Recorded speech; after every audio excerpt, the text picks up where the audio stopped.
Chris first, and this is our May monthly meeting. There's a few things on the agenda this evening for our presentation. That's basically what we have tonight. I don't believe anybody has any observing highlights. Step up if you do. The weather's been less than cooperative, I guess, for much of this year, so we haven't been doing much observing. But the star party on Saturday night at the observatory went quite well, as it did clear as the day went on, so we did get some good views of the night sky. And we were able to show our visitors up there some of the things you can see with the big plastic telescope, so that was good. It's been a bit hit and miss up until now. We'll have some announcements. We'll mention if there's any upcoming events, and we'll have our guest speaker. And then you're all invited to come up to the fourth floor lounge in the Elliott building, which is the next building that way, yes, over there somewhere. And up where the other observatory is, and we have coffee and cookies and tea after this meeting. So just a few announcements. My report's in the Sky News. We've started our season of summer star parties at the observatory, and I think we've had a pretty good start. It was very fully subscribed the first week, but then it rained, so a lot of people didn't show up, unfortunately. Last week, not so well subscribed. There were still some tickets left up until the end, but we did have quite good weather conditions after all, so I think people did have a good evening, those who came up. So we're going to keep doing those with a few exceptions through until late September. So if you're not already on the volunteer list and you want to join it, please let us know. And hopefully we'll see you there if you are on the volunteers list. A reminder, if you're a visitor and not a member of the society, you're welcome to help yourself. We have some complimentary magazines. So this is the previous and now current edition of Sky News. I've also got a few spare signs for volunteers to take up, put on your dashboard for going up to the Saturday star parties, if you would want to pick one of those up. The membership last time I checked was standing at 244. So it's gradually creeping up, although there's a few people there whose memberships haven't been renewed. So I'm doing a little nudging this week, and we'll see where we get to. So I think that's basically all I've got. Reg. Hello, everyone. Apparently, there's a couple of hockey playoffs tonight. That might have reduced the crowd a little bit. So, people who are not hockey fans, I salute you for coming down. The Sky News this month is graced with a beautiful picture of the Orion Nebula taken by Dan Hosey using our VCO telescope. He just used a little 5-inch refractor, and he did a spectacular job. But inside, we've got breaking news. They just released an image in April where we actually successfully lifted the veil from the nebula, and you can see fireworks underneath. A spectacular image, so I encourage you to look at that. So I have a limited number of hard copies of this. If anyone wants to get one at the end of the lecture, please come and see me. Thanks. Thank you, Rich. Bruce couldn't be here tonight. Our treasurer has still been working on getting himself reintegrated with the Van City systems. Somehow he got deleted, although he'd opened our account and been running it for years, and all of a sudden they didn't know who he was. So he's getting there. It takes a surprising amount of paperwork to get somebody back in the system. Ken, Outreach Coordinator. Hello, I'm Ken, the Outreach Coordinator. Just word about Astronomy Day. Astronomy Day went very smooth. We had a lot of attendance. Our final count was 865 people passed through the door. So that's good. Special thanks to all those who worked the full day. I really appreciate it. We've canceled Buccaneers days because I couldn't get a very good attendance on Mother's Day. So our next one will be Strawberry Festival in Beaver Lake, so I'll call you about that. I have an email here from a seniors who attended the Astronomy Day and would like to have a speaker for her seniors on. So in Langford, if you're interested, come see me, I'll give you the email. Thank you. Thank you, Ken. Sid, update on the schools program. Our school program is coming to its own end. The season is almost over. However, we have 2 other presentations to this week and one next week. The big event coming for us, and we need some volunteers, is we are joining with Let's Talk Science from UVic and entertaining a large group coming from Vancouver on June 1st. If you are able to join us up top of the roof here, would be much appreciated. It's on Thursday. Though there's not moon to observe, simply the deep sky objects we will be able to see. And stadium wise, don't forget stadium. Yeah, that's right, yeah. It's weather dependent, so if the weather's good, we will be meeting on top of the roof here on Thursday, June 1st. And thanks to Diane for helping us at the school. Thank you very much. Thank you for asking, Sid. And Lori should be coming back the middle of this month. And I don't know whether everyone knows that her mom passed away. Yeah. A couple of weeks ago. Yeah. Great, thanks, Sid. Nelson isn't here this evening. There's a few things coming down from the national end, and one of them is the preparation for the annual General Assembly, which is taking place over the Canada Day time in Ottawa. So the registration for that is open if you're going. I think there's a few people from here going. Accommodation will be tough to get, so if you don't have a place to stay in Ottawa, you may be commuting from Toronto or something like that, or not. But they're expected, there's a lot going on in Ottawa that weekend, of course, in addition to the GA, which is not the big draw for that weekend. What else? There have been kind of an apologies for those members who may have noticed some issues with the members portal on the national site. There was an upgrade to the membership system, and they experienced some technical issues that they're still working on solving. So the upgrade did not go very smoothly, which caused some people issues. I don't know if anybody noticed, but so there are some things that have changed a little bit, but it should be almost back to normal. Matt, is there anything from the technical committee? Having forgot that tonight was the meeting, I spent some time at Home Depot and got fasteners and nearly got the insulation that we'll be putting in for the ceiling so that it doesn't get so hot in there in the summer, ruining our observing sessions for imaging.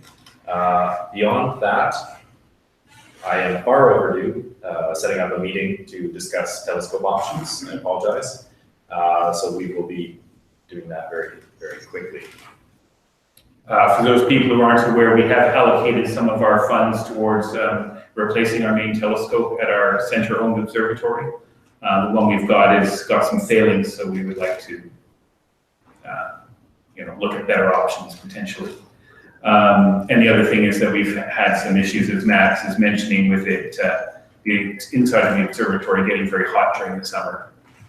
And so hopefully insulating the ceiling will help it be a little more climate controlled.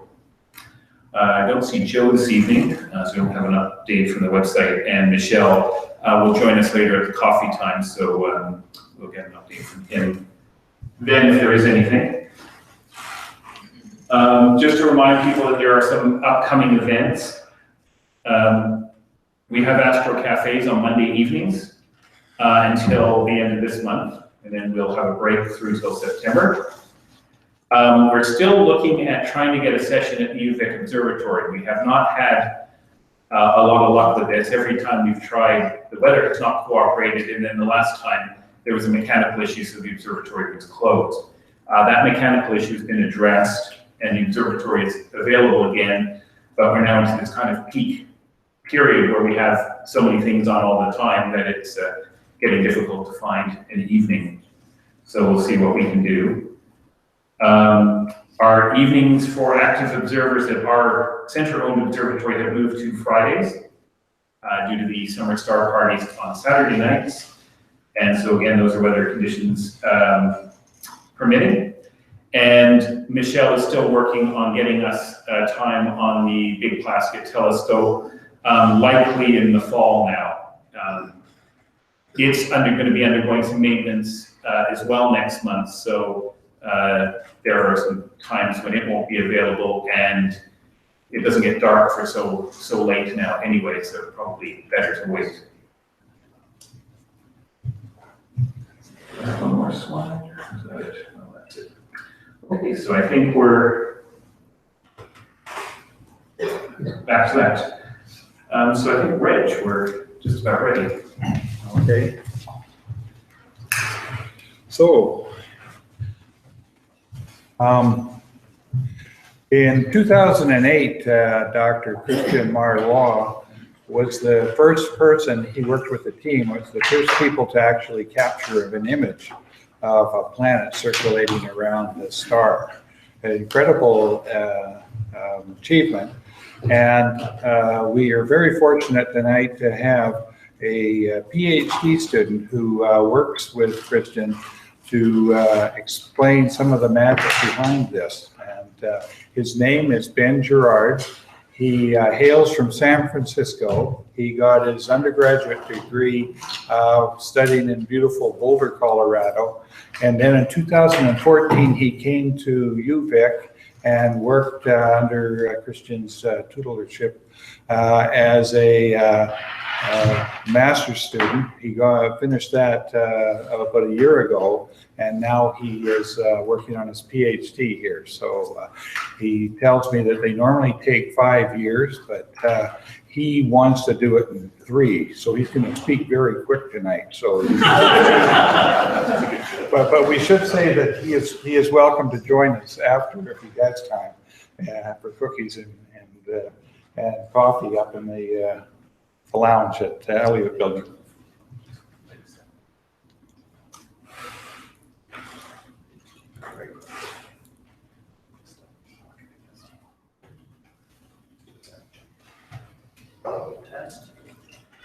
Can you hear me? Yeah. Right. Put these back on.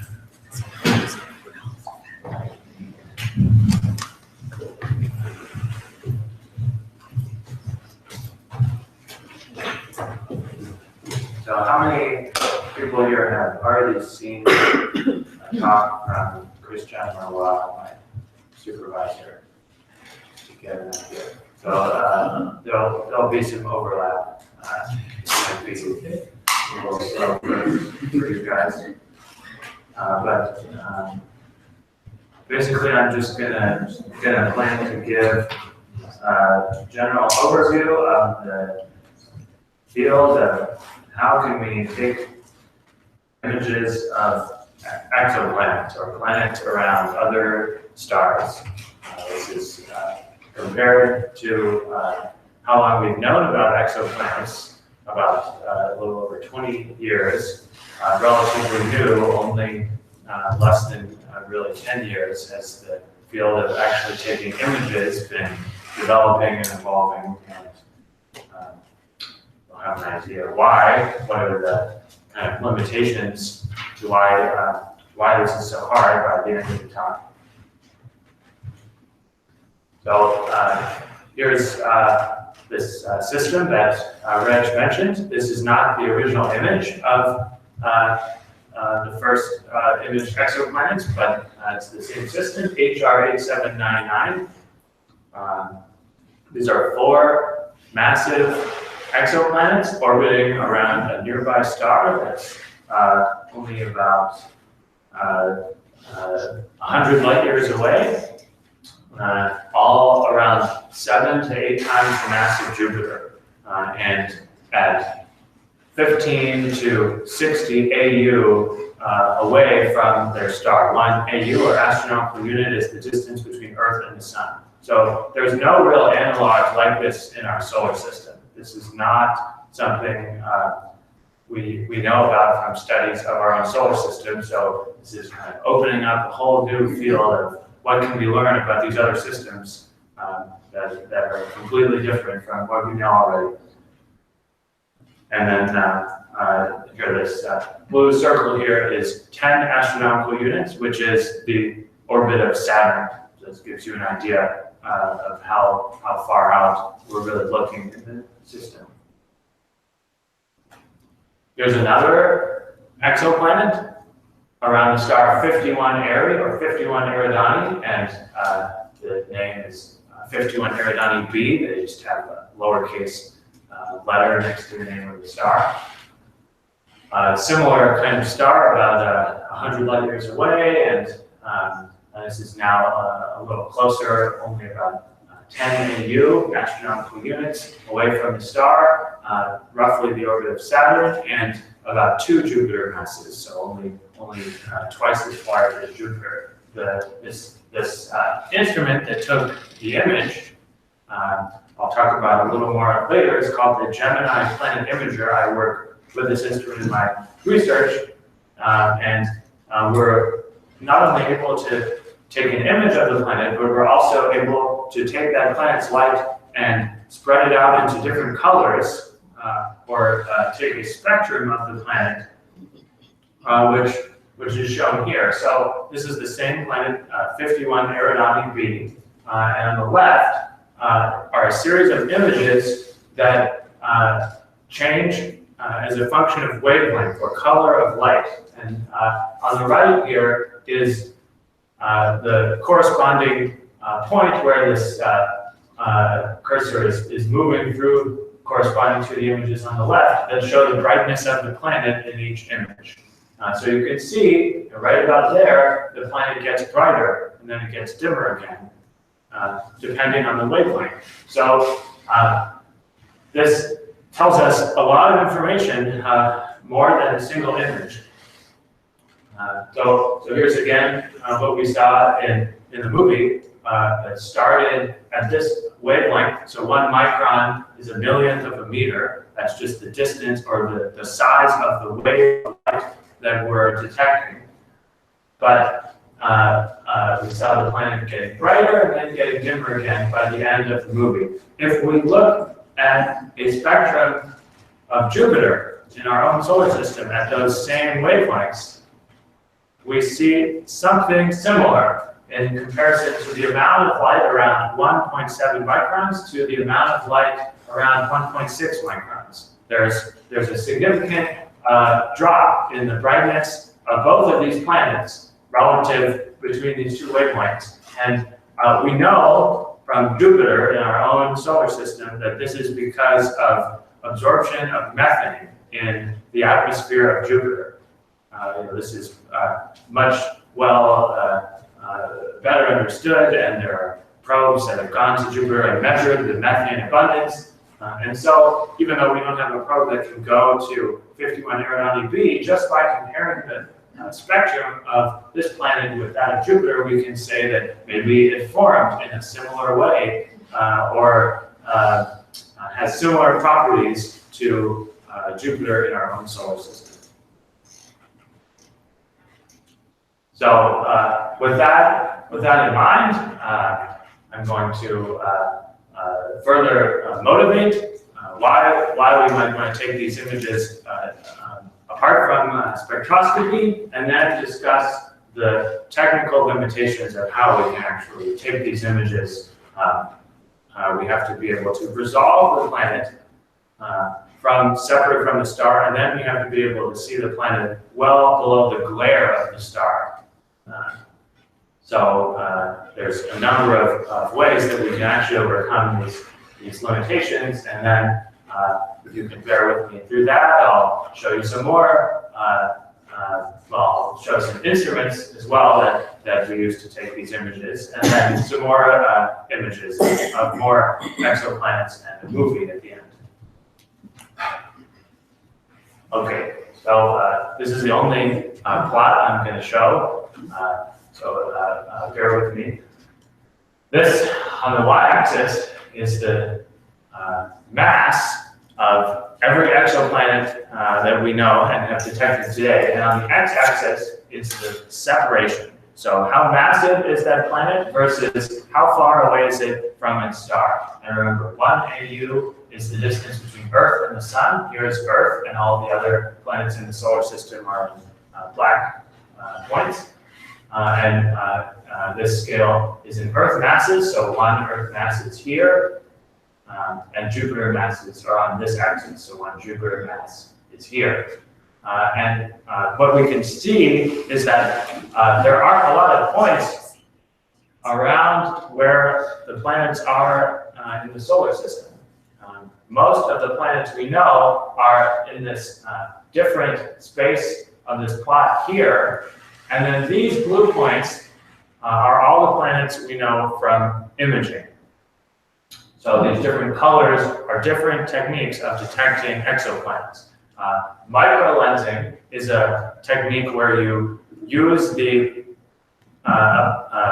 concept that a background star not associated with the actual planetary system happens to align with respect to someone observing the system and creates a specific type of signal that you can infer the presence of a planet.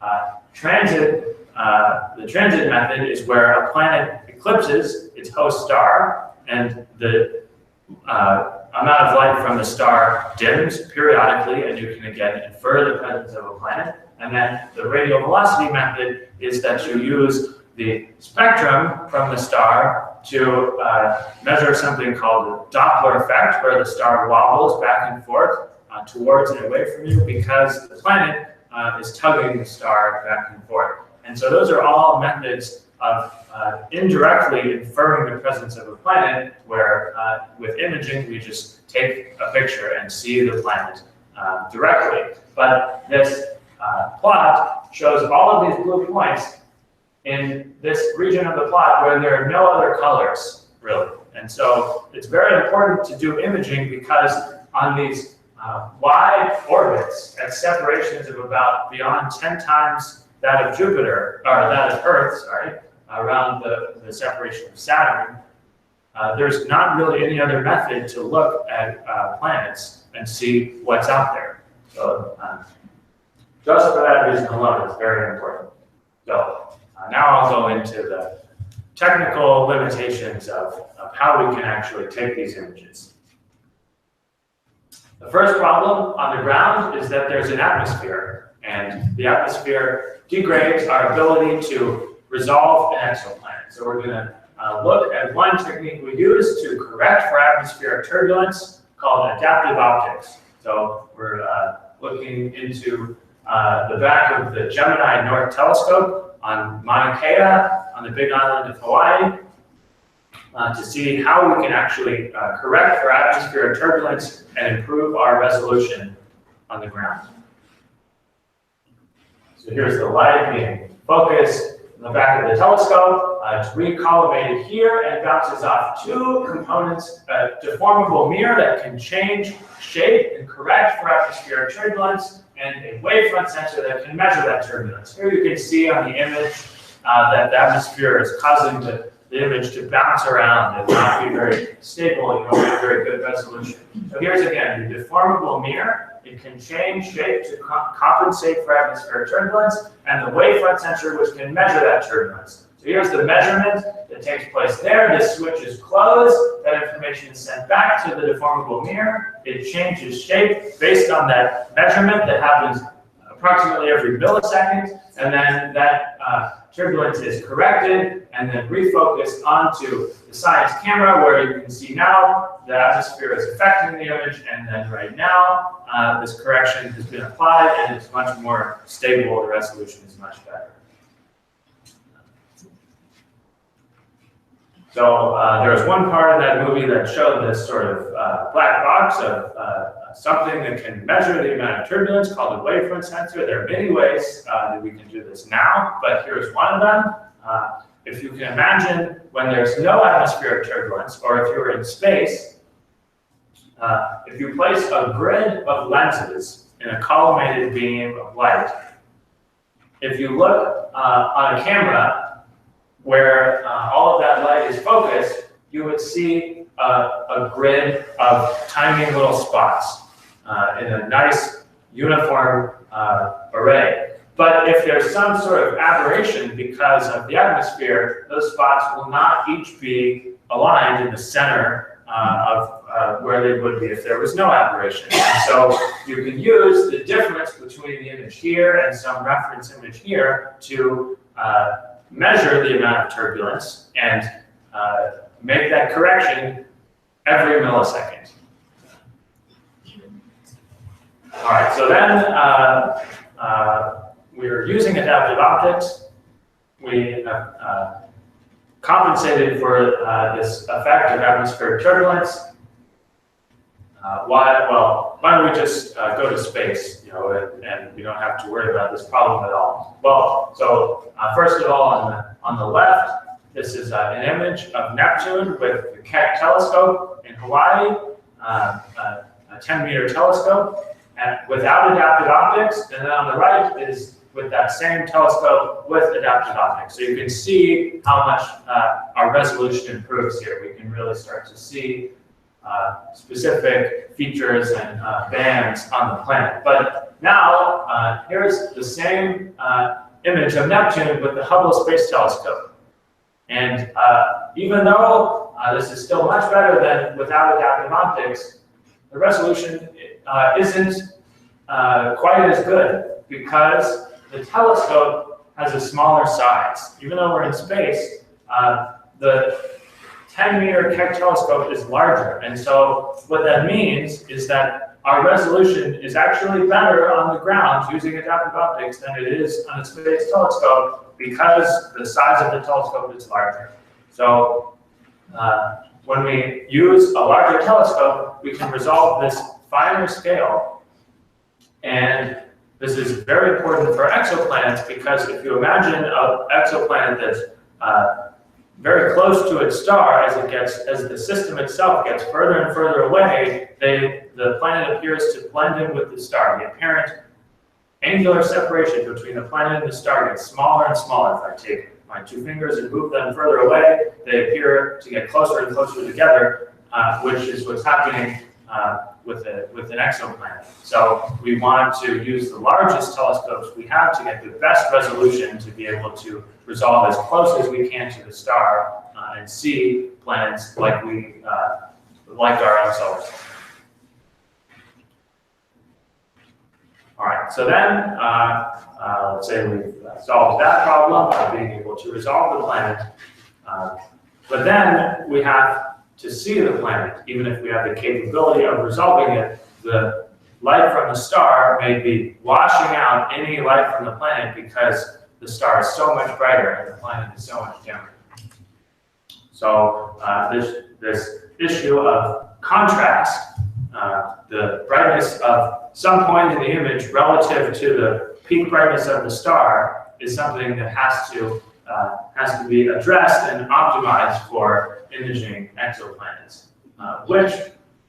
for which the first approach we take is stolen from solar astronomy using an instrument called a coronagraph. So here's a coronagraphic image of what do you guys think this is? The name is kind of suggestive. Yeah, this is the corona. So this is an image from today from the NASA Solar and Heliospheric Observatory using a coronagraph to image the corona. Maybe some of you have seen a total eclipse, so I'm very jealous, and I hope it's not cloudy this summer. But this allows you to study the solar corona without an eclipse. It's an instrument that functions like the moon does during an eclipse. It blocks out the central glare of the star, so you can see the dimmer corona that is otherwise hidden by the glare of the photosphere. But now there are some slightly different changes that we've used in exoplanet imaging, which this video will illustrate about the coronagraph. This exoplanet in the distant solar system appears to have features very similar to our own Earth. It has continents, oceans, and clouds. This star has another planet. This one appears to be a gas giant not unlike Jupiter in our own solar system. As we move further away, the two planets disappear into the glare of their sun. The star now looks like all the other stars in the night sky. How will we ever see these planets? We cannot yet travel there, for the distances to even the closest stars are well beyond humanity's current capability in our lifetimes. We will have to rely on a space telescope. Housed inside this telescope is a science instrument called a coronagraph that is designed to separate starlight from reflected planet light. As the light makes its way to the coronagraph, we also notice signs of small distortions picked up when the light reflected off the tiniest of imperfections in the telescope's larger mirrors. With the coronagraph not yet activated, we see on the monitor what the star looks like through a telescope. No matter how large and perfect the telescope is, it turns what was once a point of light in space into a round disk surrounded by concentric rings, the effect of what is known as diffraction. This is not an atmospheric turbulence anymore. This is a separate effect. See, a coronagraph helps directly image faint planets by doing three things. First, a coronagraph blocks most of the incoming starlight using a mask with a dark central region. The mask is carefully designed to redirect the starlight that it does not block off to the edges of the beam. As we see on the monitor, the inserted mask has already decreased much of the central starlight. Secondly, a coronagraph removes the effects of diffraction. Something that looks like a washer is placed into the light path. It blocks the light in the edges of the beam, and the rings disappear. We have now managed to remove almost all of the starlight, and are now able to view objects more than 1 million times fainter than the star. But what happens to the light from a planet? Why doesn't it also get blocked by the mask? Because the telescope is pointing directly at the star, the planet's light comes in at an angle, misses the mask, and passes through the center of the washer. But we are still unable to see the planets. If we look closely at the monitor, when we turn up the image signal by collecting more light, what appears to have been a blank field actually consists of blobs of leftover starlight.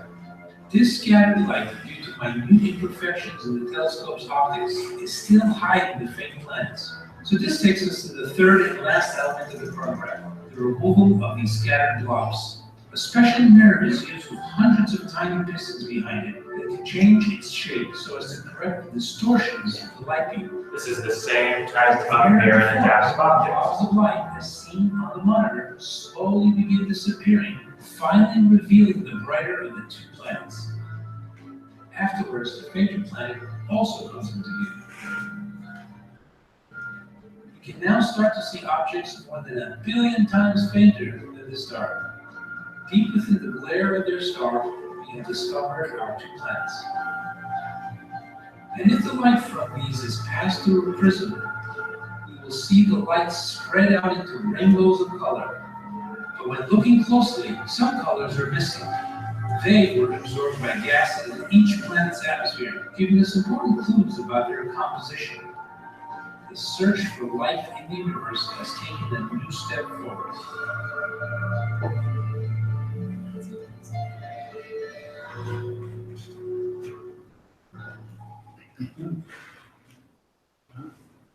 Cool, right? Yeah. So, this is not something that exists right now. This is an idea that is being studied and proposed by people at NASA that would sometime in the next 10 to 20 years, I'll discuss one specific future telescope later in the talk. There would be some space telescope that has a deformable mirror. So, initially when I say that, you might ask, well, there's no atmosphere. Why do you need a deformable mirror? You don't have this problem of atmospheric turbulence, but as outlined in this video, there are still problems with the instrument itself, the optics in the instrument. So even in space, you really still need a deformable mirror to correct for those aberrations. And that is the reason why, for example, on the Hubble Space Telescope right now, we really are limited at how sensitive we are to planets, how much we can improve our contrast without a deformable mirror. So there were two concepts outlined in the video that I'm going to kind of separate into two different ideas. They call both of these things the coronagraph. I would call the coronagraph these two parts of the instrument. The focal plane mask, this mask that blocks out the central peak of the star, most of the starlight, and then this second washer-shaped object called a Leo star. This was invented by Bernard Leo, the first person to use the coronagraph to observe the solar corona. And the same basic principle still applies today. So these two components are both necessary. By just blocking out the central light of the star, there's still these concentric rings as a result of diffraction, and we need to use the Leo star to suppress that effect in addition. Then there's the use of this deformable mirror. On a space telescope or on the ground, once you're already using adaptive optics, there's this problem with instrumental aberrations. Even if you perfectly polished your mirrors to the best precision that we have today, they're still going to be not perfect, and that's going to create residual blobs of starlight in the image. When you crank up the contrast scale, you would see an image that looks something like this. And then, like this video suggested, there are techniques that are really only being developed in the laboratory now in the past 10 years or so. This is something I'm working on in my PhD, to use the deformable mirror to create destructive interference at a certain point in the image where you would expect to see an exoplanet. So in this one region of the image, you improve the contrast significantly. But in the rest of the image, and in some parts of the image, you actually make it worse. But this is a way of getting around this problem of, well, we're limited by how well we can actually polish the mirrors. And then, once we've done all of these corrections on the telescope, you can go even further in improving your contrast. We can actually improve contrast using algorithms, using a computer after we've recorded the image.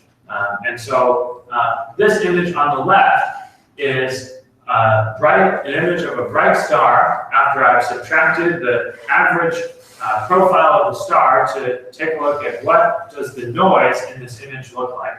And then the image on the right is an average of 90 of those 30-second exposure images, just like the single image on the left. Now, normally in most other applications to astronomy, the image on the right would be significantly less noisy because the effect of combining images or integrating for a longer period of time suppresses the noise from the star.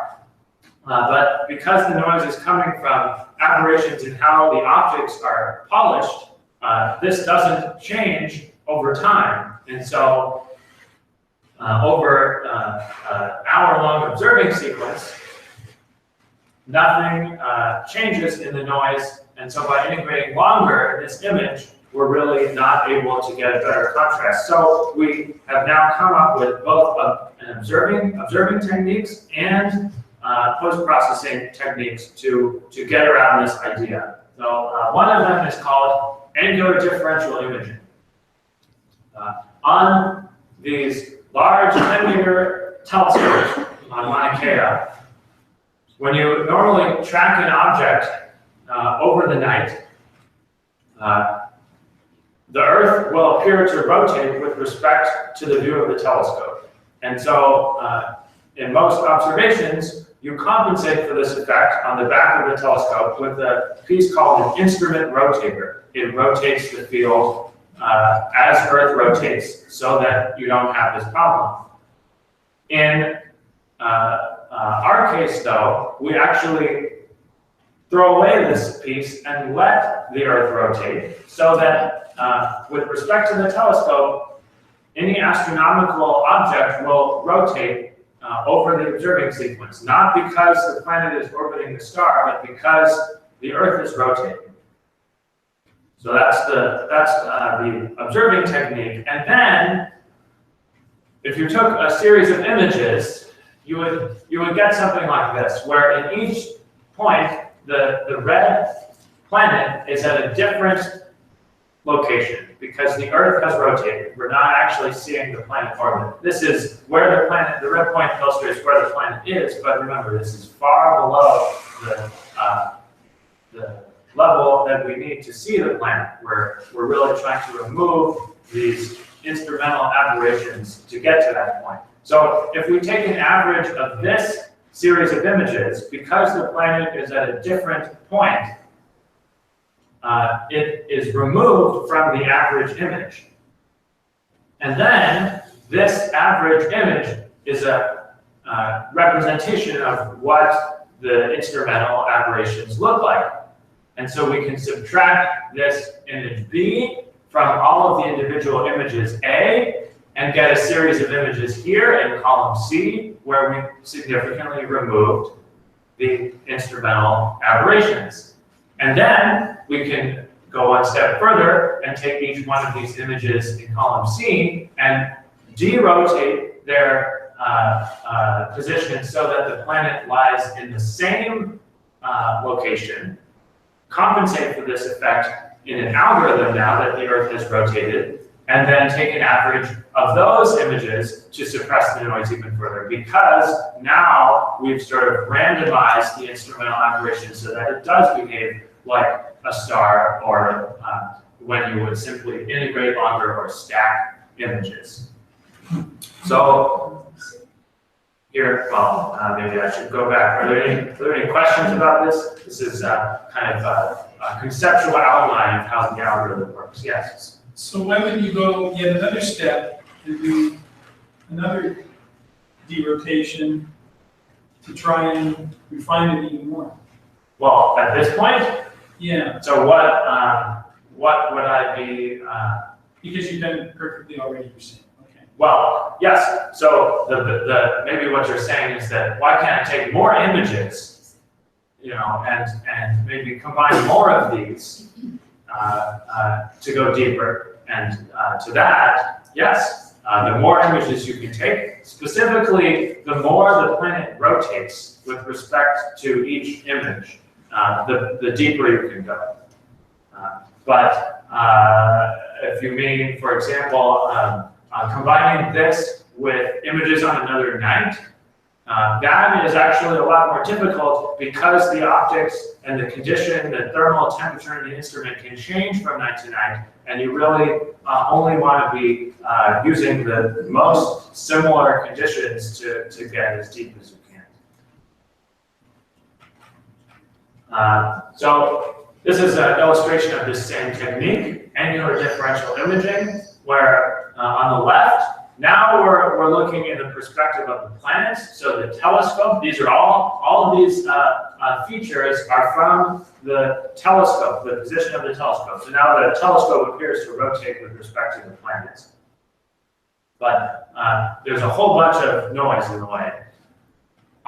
In the middle is the subtracted average instrumental profile. That's this column C here. And then on the right is the cumulative average as we increase the total number of images after each one of these frames is derotated so that the planets are at the same position. And so the total integration time is increasing here. So that's column D, or column E here. And you can see that as the integration time increases, the noise goes down, and we're particularly able to see much better the planet at this smaller separation. Very smart. All right. So now this maybe looks kind of intimidating. This is an optical layout of the Gemini Planet Imager that we use to take these images. Now, a lot of these components I have already explained, and I'll go through them here. So this part of the instrument here is the adaptive optics system. There are two deformable mirrors, one here and one here, to correct for atmospheric turbulence by changing the shape of the mirror every millisecond. And there is a wavefront sensor here, which measures the amount of atmospheric turbulence by placing a grid of lenses in a collimated beam of light and using the position of the spots on the detector to measure that amount, that turbulence. This part of the instrument here is the coronagraph. There is the focal plane mask here that blocks out the central light from the star, and the Leo stop here that suppresses effects from diffraction. This instrument here, well, first of all, this instrument here I have not said very much about, other than that it is another type of wavefront sensor. It can also measure aberration, but it's specifically designed to measure aberration in the instrument as opposed to the atmosphere, because we also have this problem of how well can we polish the optics. And then this part here, I have not yet described, is the way we can get a spectrum of the planet. So we can spread out the planet's light into different colors and see what does this planet look like compared to, for example, Jupiter in our own solar system. And to do that, this is how the integral field spectrograph works. This is an image from the Gemini Planet Imager during the commissioning phase in 2013 of Neptune, and you can kind of see this. This looks like Neptune, but if we zoom in on one part of the image, it looks a little funny. This isn't really what we would normally take in an image. Something is going on. If we zoom in a little further, this is what the raw images look like. So each one of these lines are a spectrum at a specific point in the image. And the way this is done is by using the same technology of lens lit array. You place this grid of lenses in the collimated beam of light, but then before the light reaches the camera, you place a prism in between.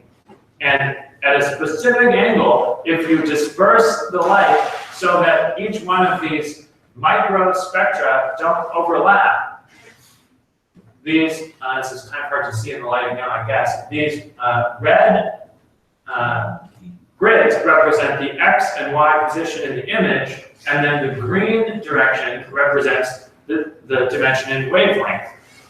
Each one is at a different wavelength or color of light. So if I take this red grid and hop down one point on every one of these microspectra, then I get another image at another wavelength.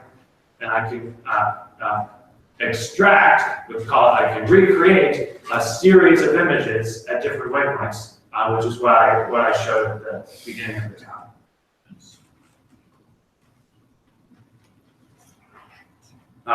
So in the future, there are a number of ideas for how we can improve our technology and capability to image exoplanets. One of them is being developed right here in Victoria at NRC, 30-meter telescope. So if you're not familiar with the 30-meter telescope, it's like the name suggests, a telescope whose diameter is 30 meters.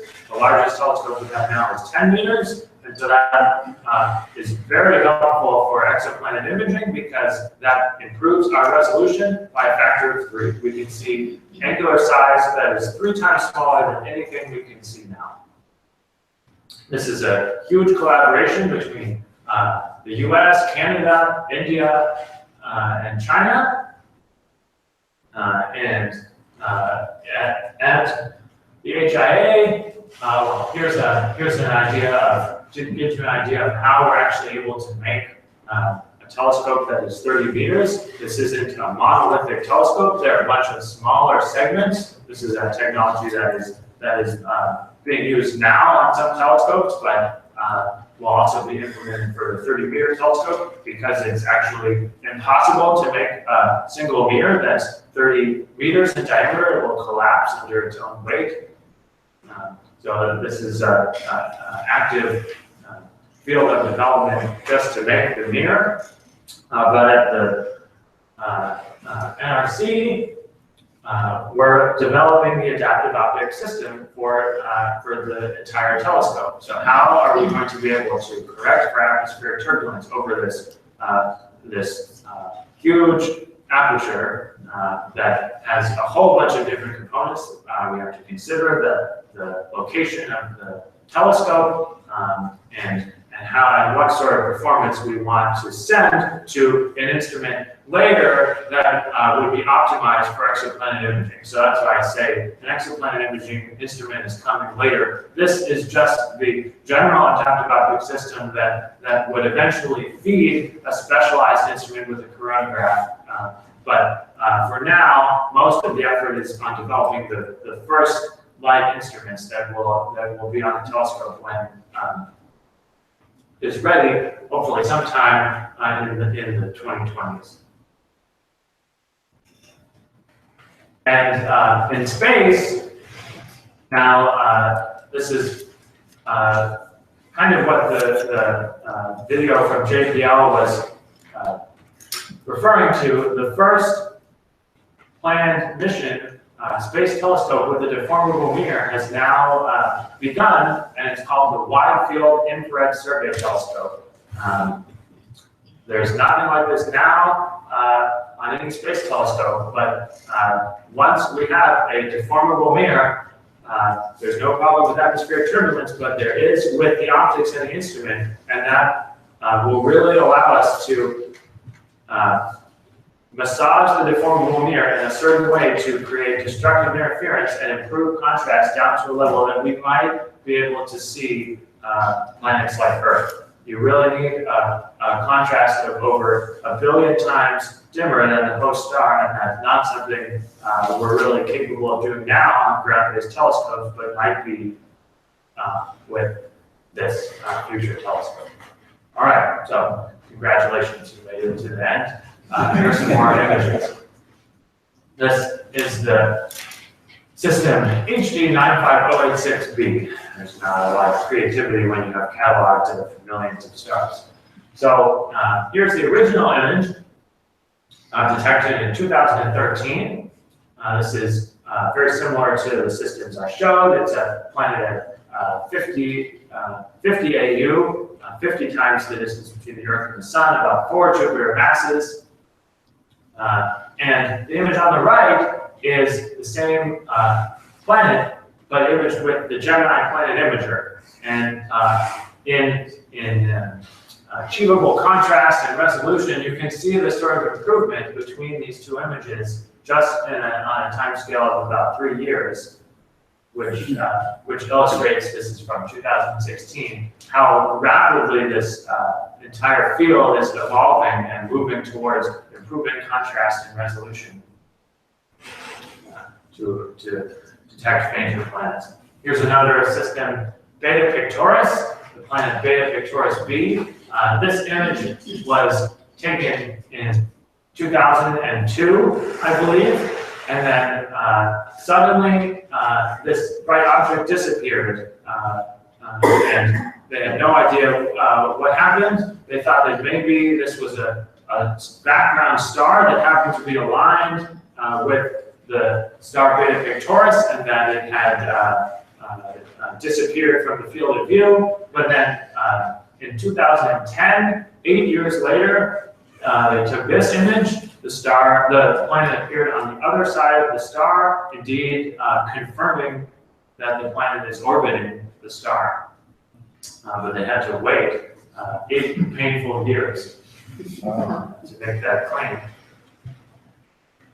So, in summary, this is the kind of space of exoplanets that we know about now, where these blue points are really unique. to the technique of direct imaging, and this space that is completely blank is where we're probably going with future telescopes, with the 30-meter telescope and with the wide field infrared survey telescope, which will be very exciting because, as you can see from the number of points in this region, we have no idea what's there. So this will be very helpful to learn about planet formation and evolution.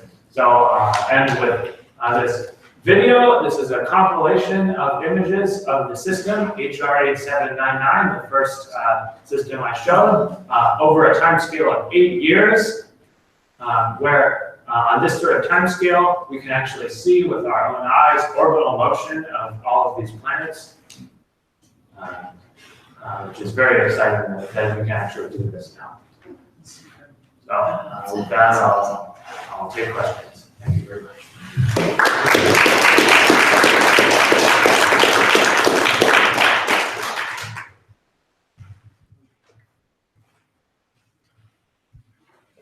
Any questions like that? Your last picture, not this one, but the one before, where it showed all the different types of, yeah, is that taken in one specific area, like Kepler is stared at one spot for a while, or is this taken from all over the? Yeah, each one of these colors are a different technique.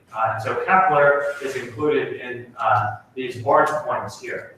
But each one of these points, or the points on this plot, encompass every exoplanet that we know of detected by every technique, including Kepler, but many others as well. I've got a question then, with that slide out there. It looks like most of the Kepler discoveries are much closer to the star. Yes. It would be really neat to get a Kepler observation and a direct image together. What is it? Yes. So maybe more likely than that, as you can see that the number of orange points here, close to the number of blue points here, is none.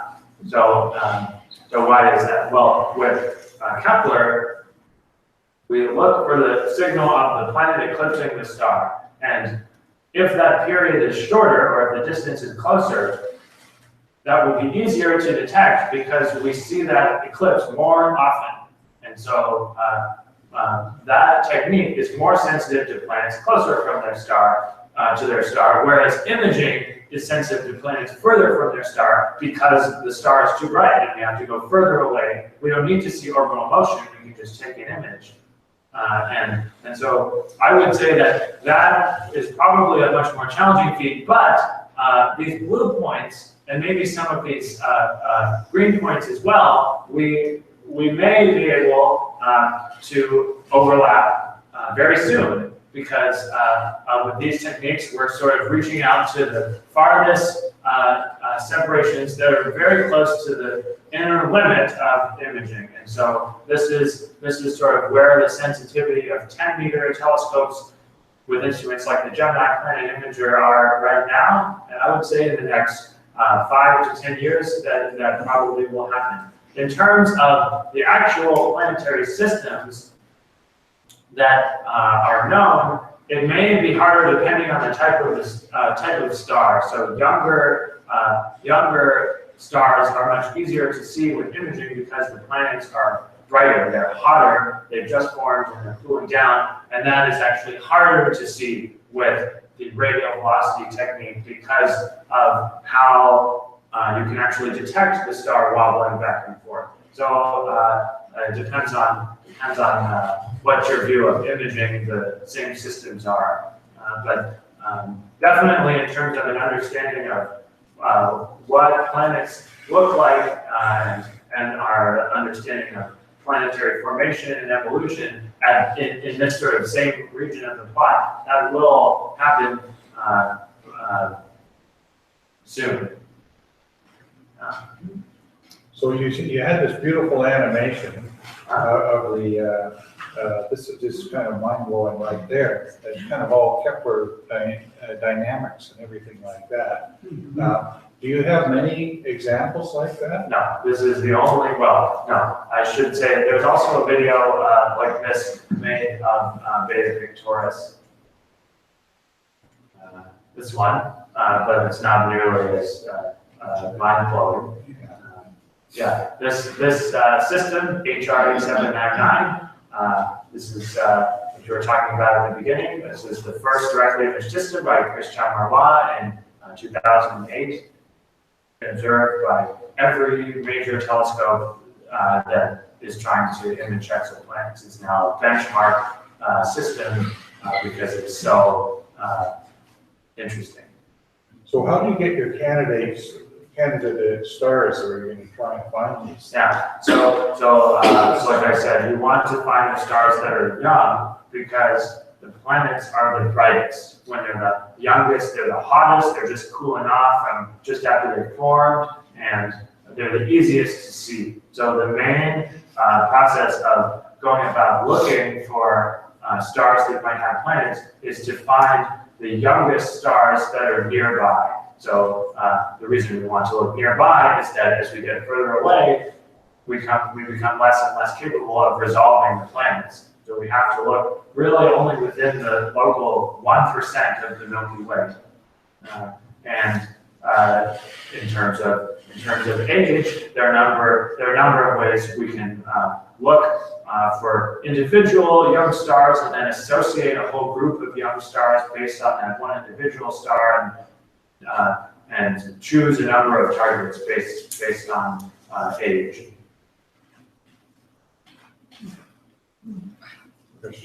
Yeah, what about the dust factor that the infrared imaging factors do?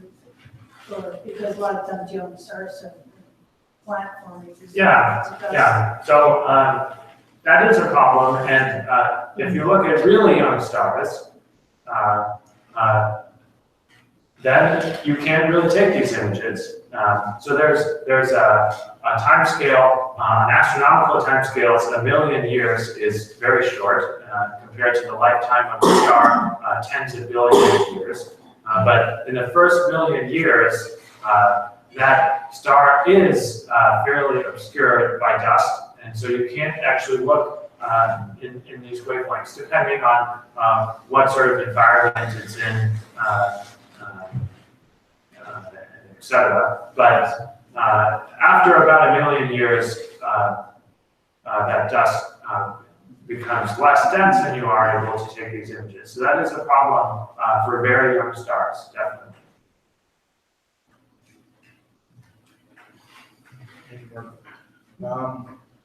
Well, it's kind of mind-blowing. And just think of convergence of all of these technologies, it's just going to get more and more interesting. I think you're going to have a very interesting career in this. So if there are no more questions, I want to thank you again for an excellent presentation, and really got a lot of us thinking. Thanks very much. Thank you.